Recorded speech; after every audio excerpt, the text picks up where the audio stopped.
Greetings, folks. Dr. Garrett here again, along with Dr. H. We have created an abbreviated version of a video kind of walking through the purpose as well as the common faults, more so, of the bench press and its value. But here we're going to go a little bit longer form, go through some examples of quality and solid technique versus some of the common faults that you might see. But in an effort to quickly review the abbreviated version, we gave our purpose. And for me, specific to sport, it's going to be a great horizontal press where we are going to be able to begin creating separation from our opponents, whether that's football and you're blocking and you're trying to create space, whether that is soccer and you're trying to push away from an opponent, or basketball. Contact and non-contact or moderately contact sports are all going to require this. And then, of course, you have combat sports where you're punching and doing that. So in general, it's to create space, and this is a great horizontal plane or a horizontal press in the sagittal plane movement. Or transverse plane, depending on which way you're looking. Do that. And also, I would like to add, the superficial of this is you get a big, broad chest, and you get to brag about how sweet your bench press numbers are. But again, the deep meaning truly is to create space in athletic endeavors for me. Hey, how much do you bench, bro? Not that much, buddy. Yeah, I always think, for me as a golfer, golf is always kind of one of my favorite sports. Baseball before that. I always think of the striking motions, hitting any type of, whether it's golf, baseball, hockey, field hockey, swinging an axe. All of those require usually it's trail arm, horizontal adduction of some kind, and there's good research out there that supports the involvement of or the relationship between bench press strength and the ability to create power in those movements. Same with throwing, pitching. It's that type of, it's horizontal adduction at the glenohumeral joint. So there's a lot of application to developing strength and power in the bench press with sport, certainly in life as well. So I think as much as it gets stigmatized as a bro lift, I think there is good reason that this is a fundamental barbell lift, compound upper body exercise that's a staple of many training programs. So, yeah. So let's real quick jump into just a general default setup for the bench press. You'll oftentimes hear 5 points of contact: your feet, your glutes, and your back and your head, feet representing one each. So 2 feet, your glutes, your upper back or back, and your head. And those 5. Let me ask you real quick. What do you think about that? Like, if you watch powerlifters, sometimes you'll see the head come off the bench. I would argue the primary point of contact for the upper body should be the upper back. I don't think the head makes that much of a difference, but I'm curious, do you have thoughts on that? Do you see that as an issue at all? I don't know. I mean, to be honest with you, I'm regurgitating the 5 points of contact as something that I was trained on. So as far as head movement, though, I mean, not to get too far in the weeds, but there's discussion for, should we move our head during a deadlift or some of these other lifts, or for a squat or something? Like, say for a squat, we flex at the head like we would on the eccentric phase of the bench press and then kind of throwing it back on the concentric.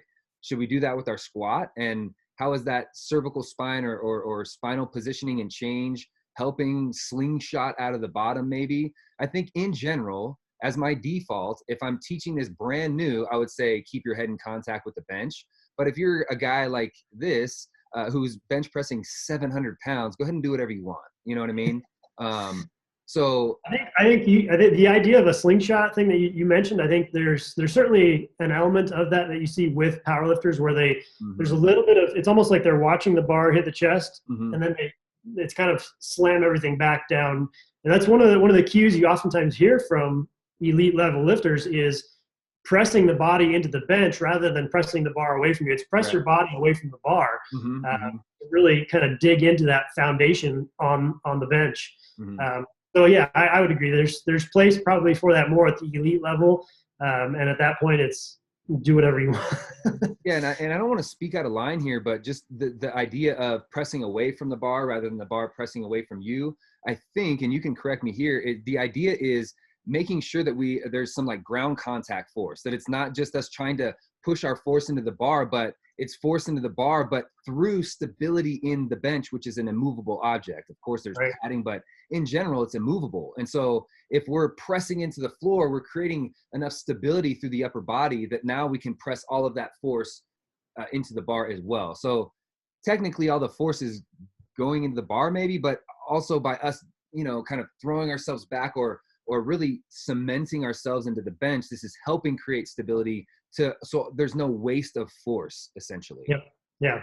To me, yeah, the only thing I would add again on that with the idea of some cervical flexion is at the novice, you know, intermediate, even advanced lifters who aren't elite, perhaps the risk there would be allowing for some like cave in of the chest, right? If you're flexing the thoracic spine and not just the cervical spine, you know, there's a difference between this type of flexion and that type of flexion. Yeah. We don't want to lose, you know, if you have an arch of any kind in the thoracic spine, or if you're trying to build stability, collapsing inwardly is the opposite of that. So we'd want to avoid that regardless. But I think, you know, the old NSCA, it's an NSCA foundation of 5 points of contact is a good rule to follow. Yeah. And again, speaking specifically for general default, like, because that's who that's our audience, right? The elite lifters of the world are probably not sitting here listening to us commentate on the bench press. So what we're trying to do is provide some general information here. And a safe default way to do that is the 5 points of contact. Now, within the 5 points of contact, there is quite a variance in the spinal position. So you want to go down the proper setup first, or again, not just by proper, I don't mean the only way to set up, but a good general default setup, or do you want, and then we can talk about spinal position maybe as a common fault more so than a particular setup, that meaning that between the thoracic and kind of coccyx and the hip region and what the lumbar is doing, or maybe the lower region of the thoracic spine. Do you have a direction you want to go? So I mean, as far as preference goes, for me, I like to see a little bit of some spinal extension.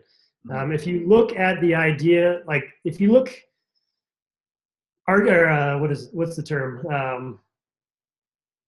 What's the term for builders? Not construction, but like the people who are designing. Architects? Architect. I was thinking archaeology. All I could think of was archaeology. Architect. You look at architecturally, an arch is a very strong foundation, right?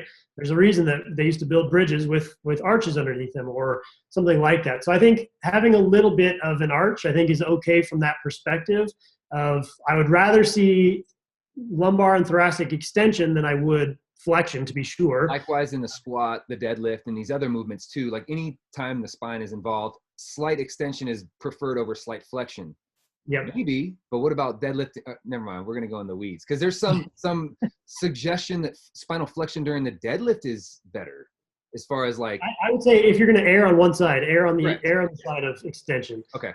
Certainly, when we're talking about thoracic flexion in the deadlift, it's more of a decreasing range of motion trick, right? To do that. But you bring up a good point of looking at what is the natural anatomy of the spine. Well, the lumbar spine has lordosis or extension in it. So it makes sense to have a little bit of a gap underneath your lumbar spine. So your butt's touching the bench, your upper back is touching the bench, but I can stick my hand underneath your low back on the bench. So I would start with that as, you know, a little bit of an extension, and it's not, I would say it's a braced extension. I think that's an important disclaimer. It's not just kind of crunching your spine. Like I don't want to see like just mashing the vertebrae together and relaxing it and just, oh yeah, I'm in extension. It should be a braced extension where everything is contracted.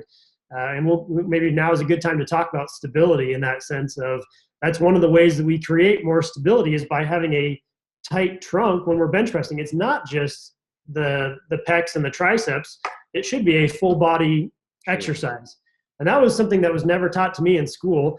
That was something that I came upon from listening to Dave Tate and Louis Simmons and elite level lifters and talking about what are the ways that we create proper tension in the bench press so that we can transfer some of the the leg drive and the contact, those 2 points of contact that we have on the ground, through the upper body into pushing this weight up off the bench or off our body.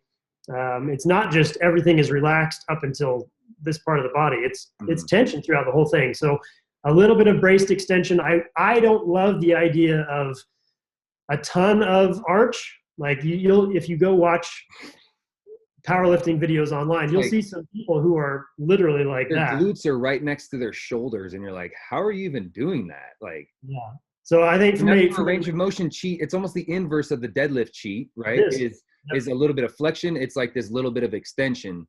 But then, of If course, you there's can shorten extremes the of both of distance of the those. bar, the bar has to touch your chest and then go up. That's the rule. So if you can arch so much that your butt's on the bench, your upper back's And on the your bench, chest is so much higher now that but you're doing like this much range of motion. Yeah, Hey, you win. Like Mhm. the attempt or the goal of powerlifting is to lift the most weight, following the rules. So sure, there's a time and a place for that.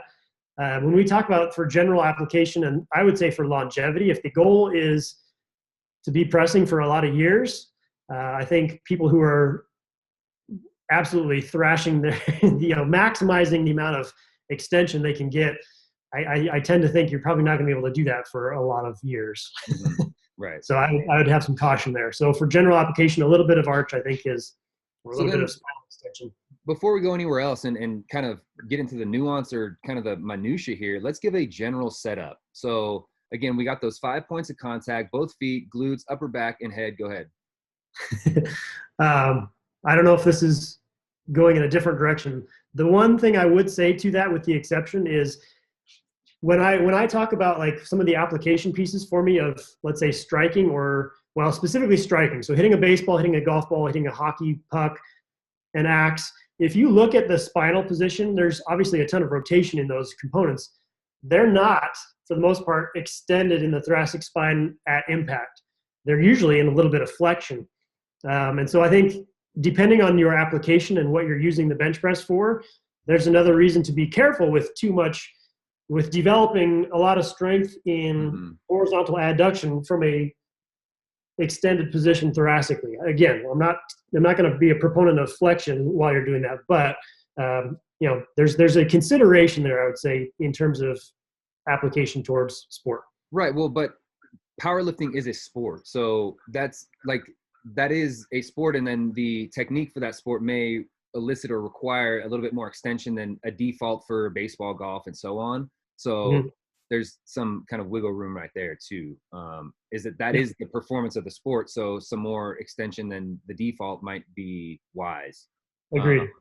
So a general setup for me, like if I were to just write it out or say it audibly and I couldn't demonstrate it at all, for me, I'm going and this may vary too. Like, and this is, I think, in our 6 years of knowing each other, this is probably the one, and we've trained many times together. And I remember kind of like giving you a cue one time and you didn't do anything. And then you got up off the bench and we had this discussion about it.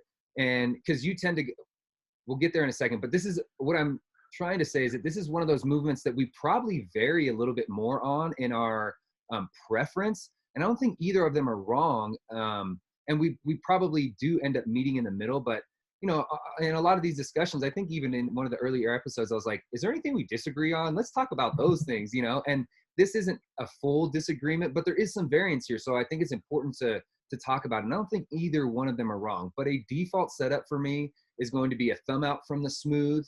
A lot of bars will have rough knurling there and there's like a smooth section. If there's not, then there's usually, 1/4 inch wide smooth sections, and typically it's about a thumb out from that, and ultimately that's going to put me where my hands are just outside my shoulders, and this is strictly just a setup. Thumbs are just outside the bar. I demand anyone that I train to give a full grip around the bar. I've seen too many times where the thumb does not wrap around the bar and it slips right out the hand, especially when you're trying to keep a stacked wrist, which is something that we're going to be talking about here. If your wrist is overly extended, you may get away with that. But as soon as you stack your wrist and create the structure in your bones that you would ideally want, that can go real bad. So thumb goes around the bar. I like a stacked wrist. So leading into that, a stacked wrist versus overly extended. And there's some variance there, but generally a stacked wrist here. And then obviously the elbows are going to come off the rack. And where I tend to land the bar is going to be more towards the xiphoid process, or that point in the sternum for me. We don't want to be up in our clavicle. We don't want to be on our belly button. It's going to be around that xiphoid process, which is essentially where the rib cage begins to split from the sternum here. So that's kind of where my hands are elevated. And then of course, working the way down from there, my head, upper back, glutes, and feet are going to be in contact with the bench. And that's the setup. That's just getting the bar off of the rack and start into our starting position. So do you have any When variants you there? when you unrack, do you have anything special that you teach people for unracking the bar? That's another common error I see Yeah. with, you talk about like developing tension in the setup. Yep. That's a big one I see, as far as basically like protracting the Yeah. scapula to unrack the bar is a common error. Yeah. I mean, it's making sure that your bench is set up correctly, and it's going to vary anatomically. If you got someone that's short and you don't have adjustable J cups or whatever you're using, there's going to be some variance there, and maybe the spotter, that becomes more important for the spotter and whatnot. I don't Yep. teach that as a specific cue, but that's very similar and something important to touch on, just like stepping away and unracking a bar for a squat. Generally, I do not want people to get into this elevated, internally rotated position. I would like them to begin to create tension, external rotation at the shoulder. And for me, this is where I kind of have implemented that slingshot effect, is to get it off. I'll bend and bring my elbows up a little bit, and then I'll kind of push off the bench almost to get the bar up and off, because it's, half inch for the J cup there. But you're right. I don't focus on that as a cue. So I'll be interested to hear your thoughts there. This is another. I'll cite Dave Tate here. He's got a great video. I forget if it's on his personal YouTube or Elite FTS. He's the owner or CEO of Elite FTS, which is a great fitness company. But he's a former powerlifter, just a Bible's worth of knowledge on lifting. He trained at Westside Barbell for a long time. If you know what Westside Barbell is, you know who Dave Tate is. So I don't know why I'm explaining all this, but regardless, yeah, look him up if you don't. Point being, he's got a great video on teaching the bench press, where he talks about unracking rather than, like, a lot of people will, I'm trying to make sure I can be seen. A lot of people will push the bar upwards. He talks about pulling the bar out this way. So if I'm laying on a bench, it's almost like if you're doing what's that exercise called? Straight lat pull down? A lat, yeah, when you're standing and doing a lat pull down to hit the lats this way. It's that type of thing where you're trying to pull the bar downwards, almost out of the rack this way. Obviously, depending on the J cup, like the better benches have a very small lip that needs to be cleared.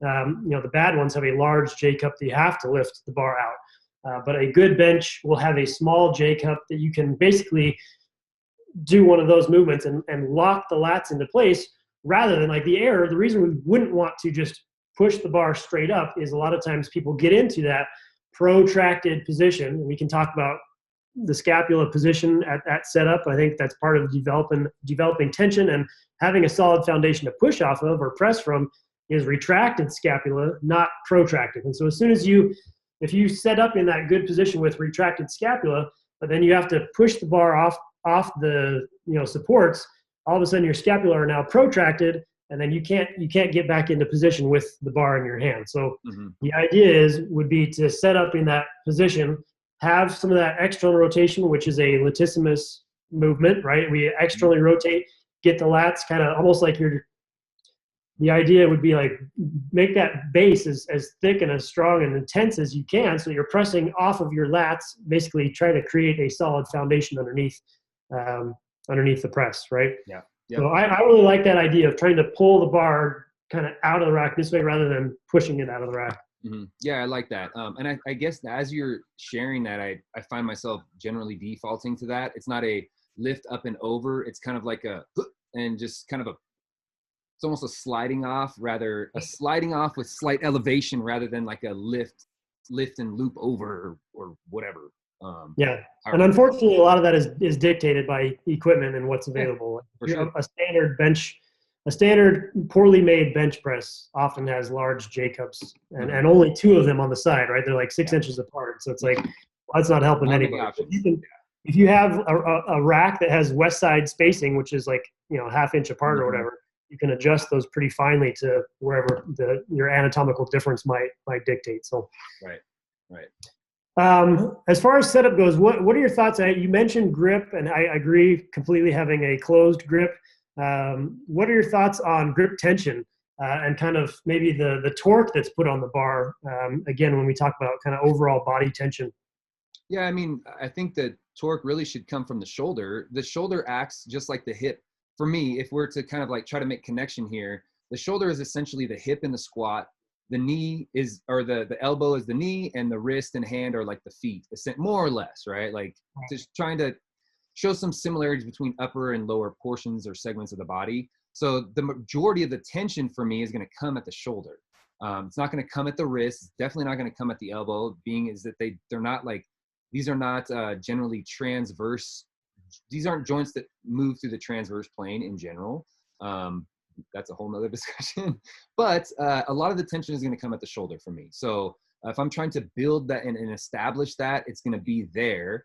That said, I mean, I don't think of the lats as being part of the shoulder, but man, do the lats play a huge role in the bench press. And this is something kind of similar to you.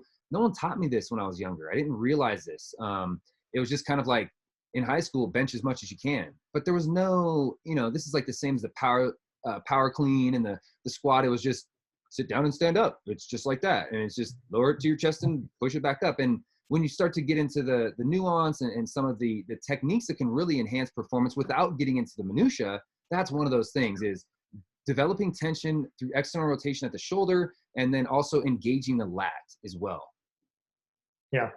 I don't know if this is necessarily different. I think it's a different approach to the same idea of tension to the shoulder.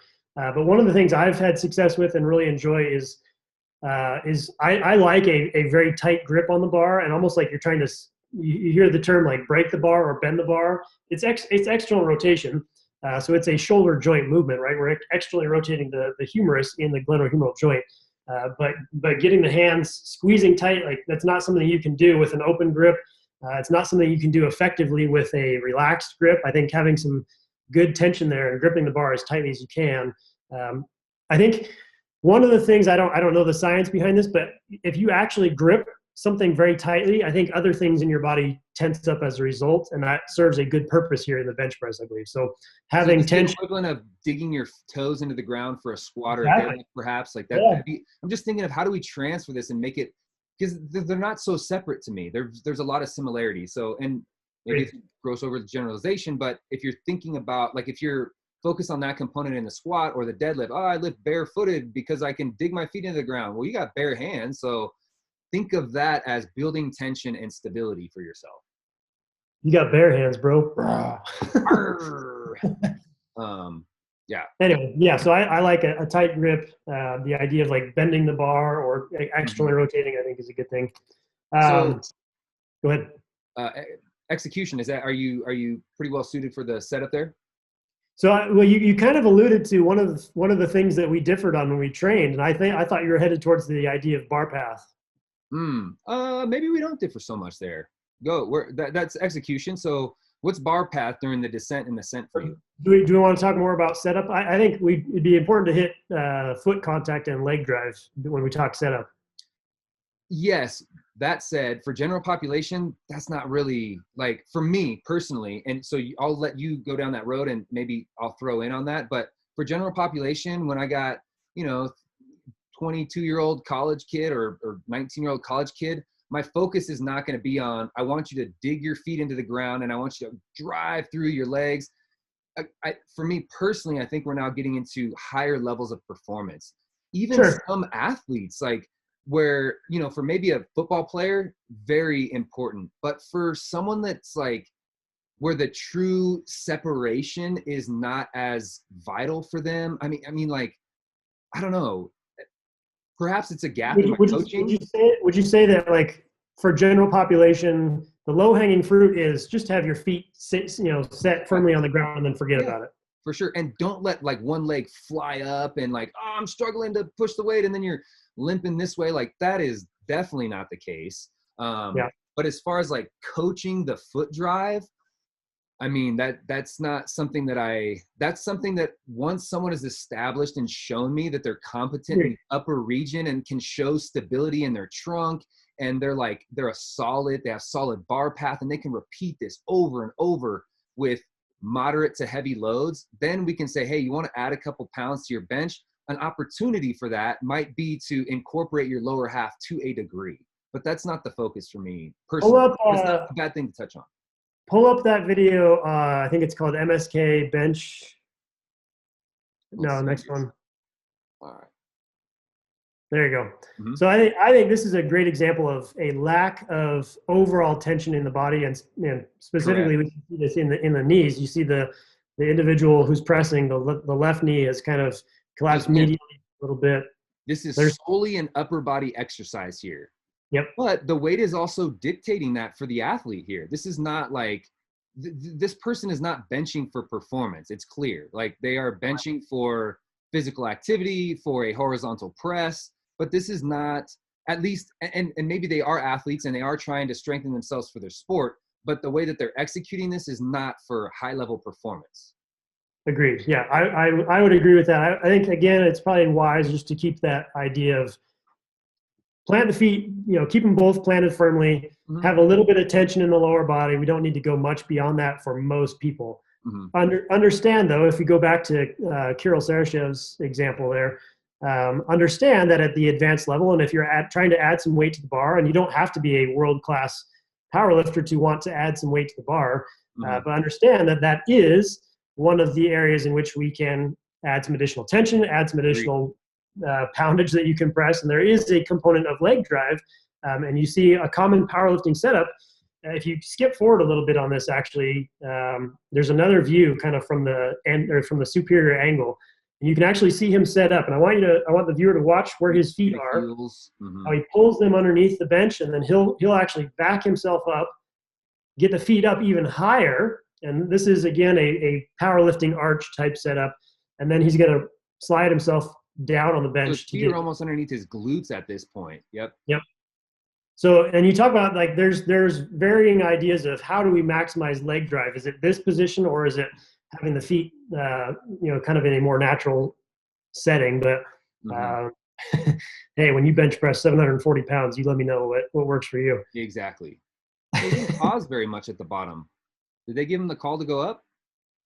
It's that record stands. So apparently somebody gave him a quick call, but there's a bit of a pause, but usually there's a little bit more pause. of a, not to get too in the weeds here, but there's usually a little bit more of a pause there.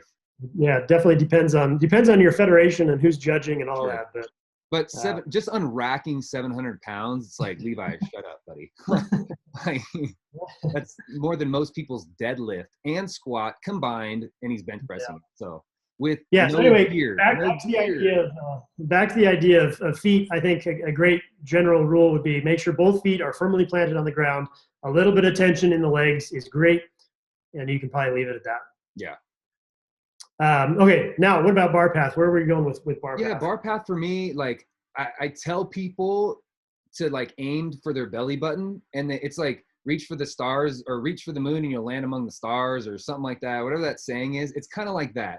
Aim for the belly button, and people aren't going to do that. But what that's going to do is help track the bar lower onto the chest rather than up in their neck. I mean, you'll see, and one of the reasons to doing that is to avoid this overly horizontally abducted and adducted position.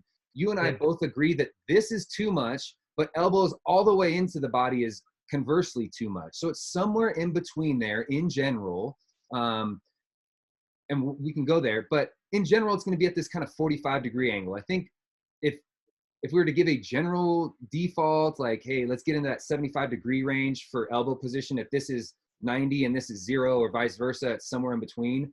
But within that, if the bar is too high, what tends to happen, or if the elbows are too high or the bar is too high, that relationship is the bar is now more so in the neck or the clavicle region. And if the elbows are too tight, then we have a chance of it being too low.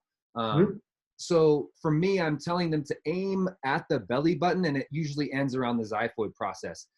Everyone's anatomy is different, but probably right underneath the nipple line would be an anatomical position I would give. But xiphoid would be probably more accurate and consistent because people's chests are different. You look at someone like Conor McGregor's chest, and it looks like two lines going straight across. And then you see some powerlifters whose chest is like ends at the top of their stomach almost. So to give an actual anatomical landmark, I would say xiphoid process. Yeah, I like xiphoid as well. I think that's a good fixed spot that isn't going to change as much with soft tissue changes. Mm-hmm. That people, anatomical differences. There's the xiphoid's right there, and we know it's not moving. Yeah.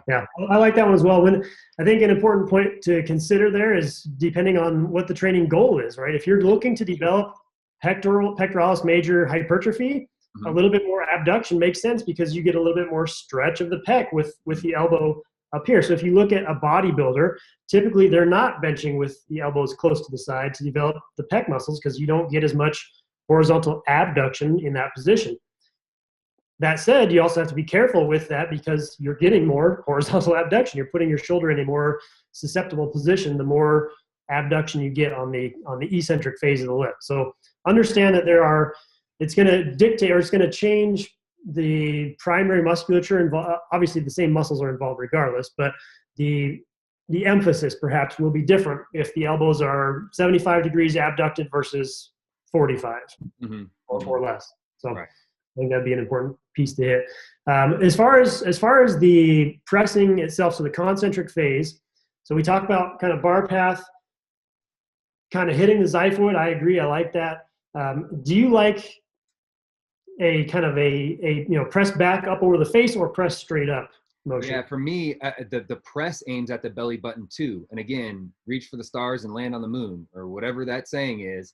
I like to see people kind of pressing down or towards the belly button more so than up, and making more of a, because this will help create more of a kind of a straight line bar path up and down rather than down and then kind of this like half moon up to the top.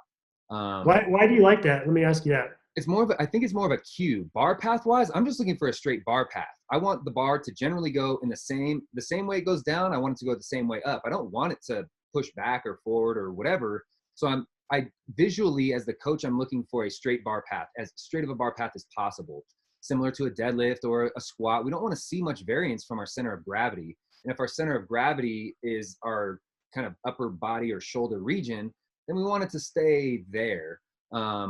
And so, but what happens a lot of times, I think people default to almost the shoulders overtake it and we start to flex too much, or we just aim at the head. And I don't know why that is. I just see that happening. And so I often find myself cueing, push towards your belly button rather than towards your face. And again, it keeps them in that straight bar path. Personally, that's maybe not the best cue, but that's kind of how I've cued it in the past.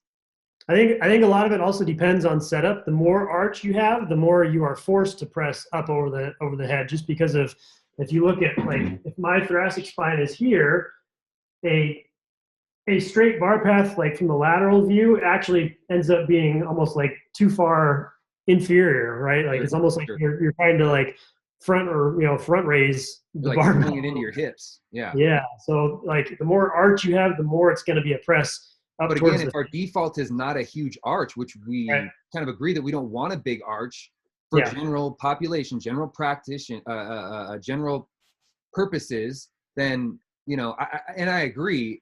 And it feels like you're throwing it at your hips, but you're really not. Visually, when you actually watch it, it's more of a straight bar path. And there's going to be some kind of, obviously, towards the shoulder or towards the belly button, some variance. And there's going to be like a slight angle in that bar path. But the straighter it can be, that's less distance traveled. The more efficient the movement is, the less risk for injury there is, because there's not as much instability or wavering in that. So the other thing I sometimes see is when people get the bar moving too much towards the face, the elbows will have a tendency to flare out to support that, which you want to avoid. Elbows flare out, shoulders internally rotate and elevate, and now we're like doing one of these.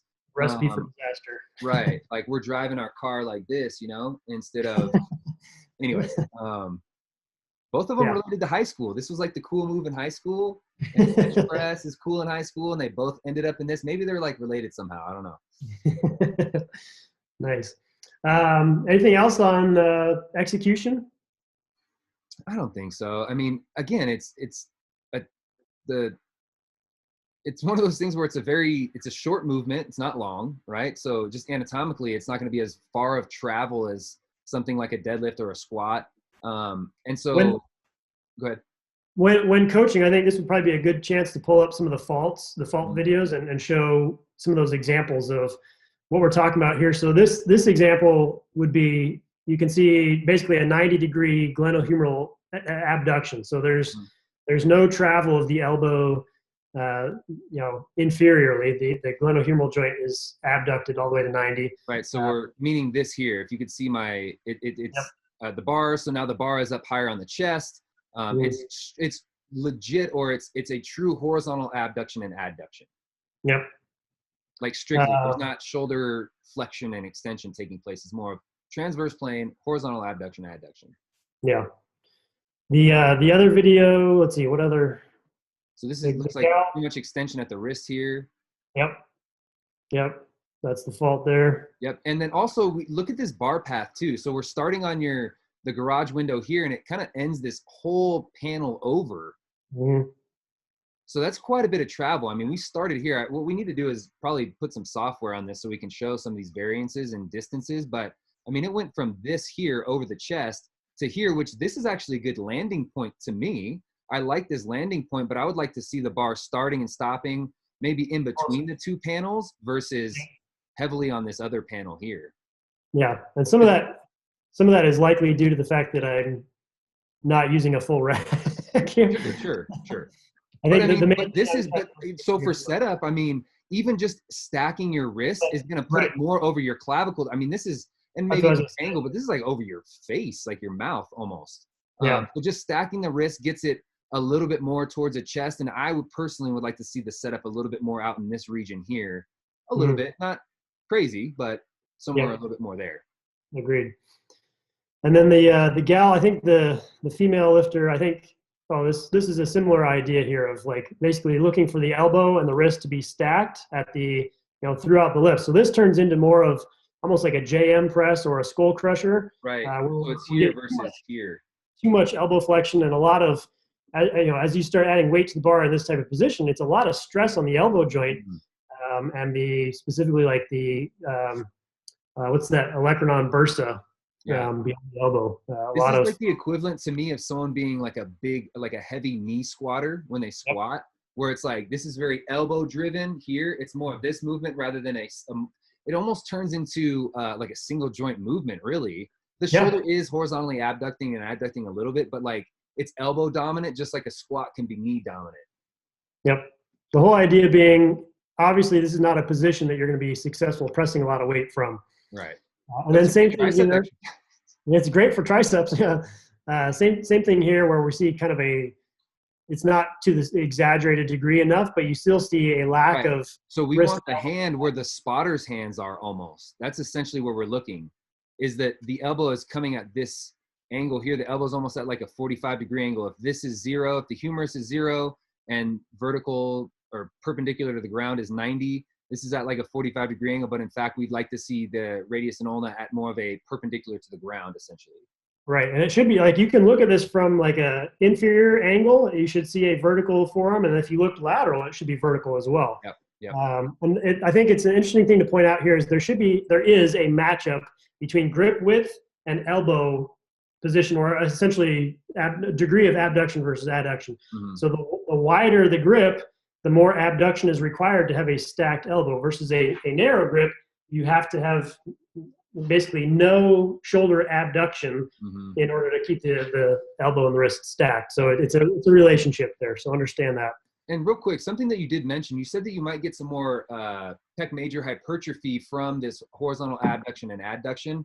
So at a lighter load, for someone looking to build mass, specifically the goal is build mass, maybe some of that transverse plane movement is better suited for that.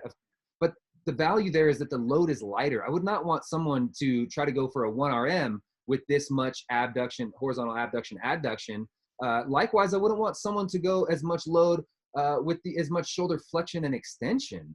That's another one where we can get a little bit more tricep involvement, some anterior deltoid, and then still some pec major there for hypertrophy purposes and also a compound lift.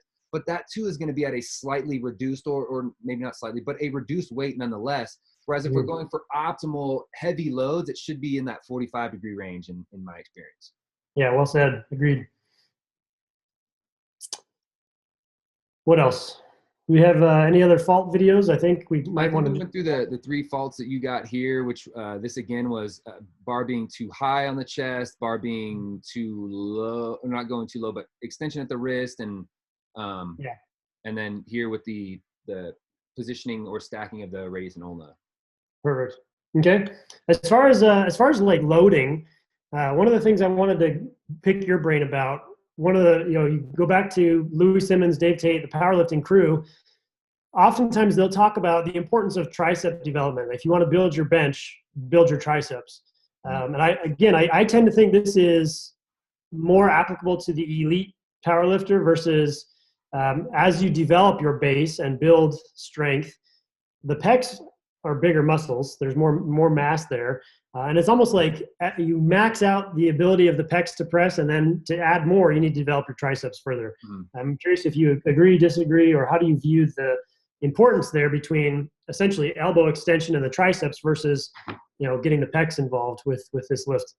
Yeah, I mean, I think it'd be foolish not to acknowledge it's compound lift. And what makes it a compound lift is the elbow is involved as well as the shoulder. And if the pec major is going to be the primary muscle at the shoulder for this particular exercise, then yes, let's develop that. But if it's a compound lift and the primary mover at the elbow is the triceps, absolutely. I think it'd be foolish not to. Plus, it looks better when you're, pointing for the ball or seeing if you found your dog this high off the ground. Like, you got to have triceps, man. It got to look like a horse stepped on your arm. I was gonna say, did you get kicked in the back of the arm by a horse? Yeah. So again, like, it would be foolish not to train the system, the body. Like, if this is a compound lift, let's train it all. So that is also low hanging fruit. So it's a great, triceps are a great accessory to the bench press. Yeah, I think I agree. There needs to be a balance of both. But I think the main point I would make is for people looking to develop the bench press, don't neglect the triceps. Oftentimes it's like, hey, I'm going to bench and then go hit pec flies because my pecs are the ones doing the lifts. Go hit some dips. Like, dips for me was the number one carryover. When my bench was, at its strongest, my dips were at their strongest, adding weight, body weight dips and things like that. So finding other compound type tricep heavy exercises for me was a great way to build a bench. Yeah. And I think maybe the more than the triceps, I would say is, or thinking abstractly about this exercise would be lat development and the importance of the back.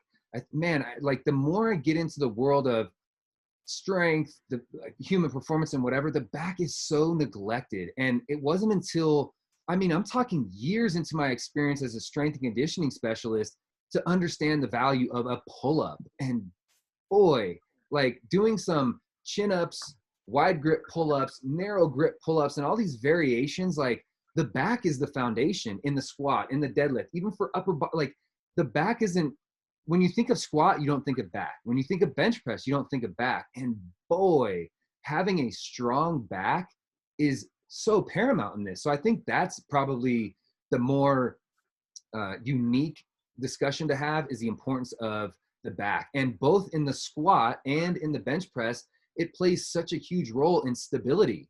Like, if you're, it's like the trunk of a tree. If you go to the healthy side of a tree and you see it and you knock on it, wow, that's great, it's strong. But if you start pushing and shaking and causing some chaos or instability there, if you don't have a full picture or a full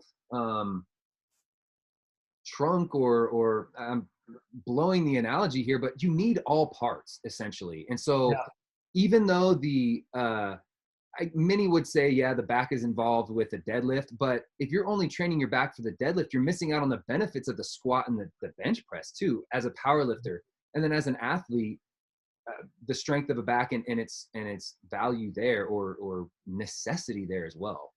Yeah. I've seen a phrase recently, build the posterior chain, build the athlete. And I think that's a good one of, like, it's a foundational piece, right? I like the analogy of the trunk of a tree. It's like, if your trunk is weak, you're not going to have big branches hanging off the side. But if you have a thick, solid trunk, it's going to support bigger branches. Yeah. And when the wind comes, you're going to get knocked over, man. And when someone comes and you have a weakness in your lateral trunk or your posterior trunk, everyone wants to do sit-ups and planks and crunches, and it's all great. But if you're not training the frontal plane by going laterally side to side, and you're not training the posterior chain, which is sagittal, but we've talked about this before, and a power athlete motto is the front's for show, the back is for go. And that really is, that really is true. Like, your hamstrings in sprinting, your triceps in pressing, like, but I think maybe because we do so much in front that we focus on that we're not looking behind us oftentimes. And it's low hanging fruit, quite frankly. And I think a lot of people shy away from the pull-ups because they're hard. A lot of people shy away from the Nordic hamstring curls because they're hard. And But if you can do those, you become a bulletproof athlete and bulletproof for general health too. I mean, especially those that are sitting and we're just sitting in this slouch position. If we have no strength and musculature, how are we going to sustain the strength to pull ourselves back and the endurance to keep it there? Mm-hmm. Yeah, I saw something. Some Instagram post of a research article that was done recently looking at the hypertrophy of the glute muscles, the glute max. Yeah. Like Olympic level sprinters versus, I forget what the control group or a comparative group was, but Probably the distance difference in runners. hypertrophy is noticeable. Like even I don't think it wasn't like general population versus Olympic sprinter. I think it was like It was high level distance runners, I think, wasn't it? I should look this up before talking about it. But basically, at the highest levels, you see a ton of hypertrophy on the posterior chain for good reason. So, yeah, something to be sure we're not neglecting. Mm-hmm.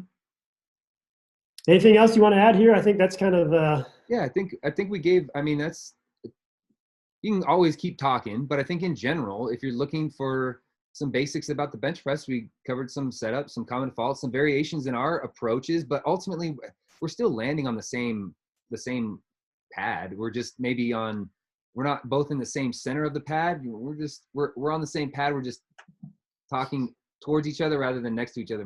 I don't know, whatever. Like it. Yeah. Yeah. I think we're pretty close. Yeah. Anyway. Cool.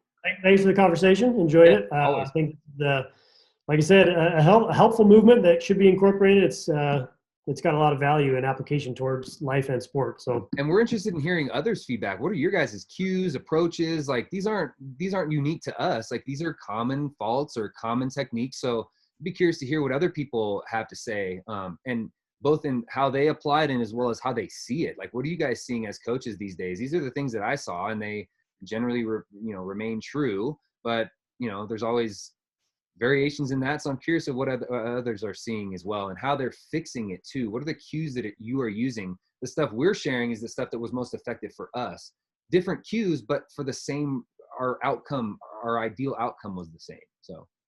All right, guys. Appreciate everybody listening, and we'll talk again soon. Peace be with y'all.